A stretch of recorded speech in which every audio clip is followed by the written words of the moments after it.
You wake up. Your brain feels submerged in wet concrete.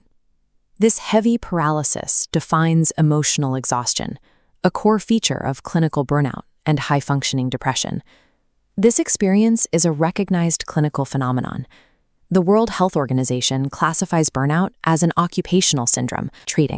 We tell ourselves we need to rest and wait for motivation to return before attempting the simplest tasks.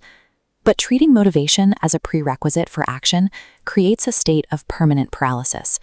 If readiness never arrives, the action never happens, locking you in a loop of stagnation. This is the cycle of avoidance. Low energy leads to physical retreat, staying in bed or ignoring social obligations.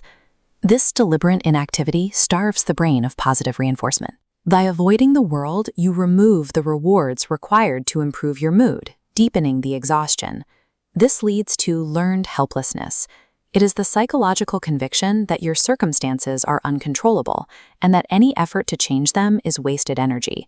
Avoidant behaviors confirm this belief. Every time you stay in bed, your brain registers the inaction as proof that you are powerless. Your prolonged inactivity serves as the active mechanical engine driving and deepening the depressive state. To break this engine, clinicians use behavioral activation. This is a highly structured strategy designed to short-circuit the avoidance loop by forcing a change in physical behavior. We usually assume motivation must come first.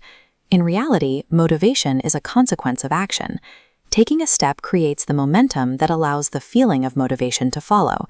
By taking a deliberate step before you feel ready, you force the brain out of its passive state.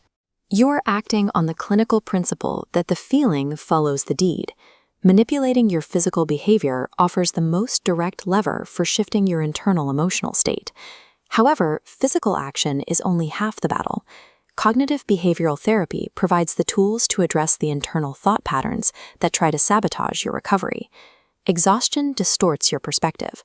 Thoughts like, "I can't handle this," feels like an objective truth, when it is actually a symptom of a drained battery. This is where you apply learned optimism.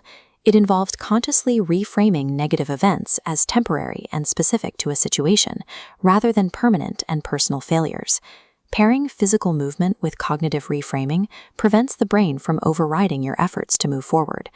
To determine exactly which actions will be most effective, we look to self-determination theory.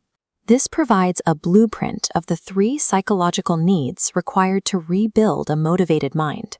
The first pillar is autonomy. Recovery requires scheduling tasks that align with your actual values, rather than performing tasks driven by guilt or external pressure. The second pillar is competence. By breaking massive goals into 5-minute microtasks, you secure undeniable wins that rebuild your sense of mastery and self-efficacy. The final pillar is relatedness.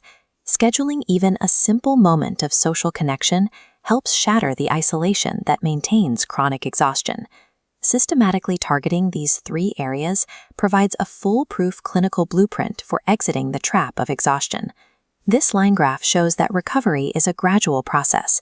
Most people notice a stable upward trend in their mood after 6 to 8 weeks of consistent behavioral intervention.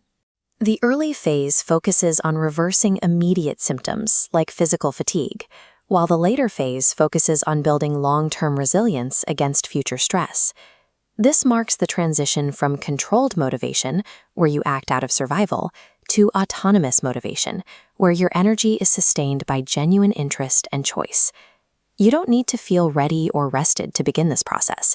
You can start the engine of recovery right now, exactly as you are. By executing just one intentional 5-minute action today, you break the cycle of learned helplessness and reclaim your agency. You force the engine of your own recovery to start turning.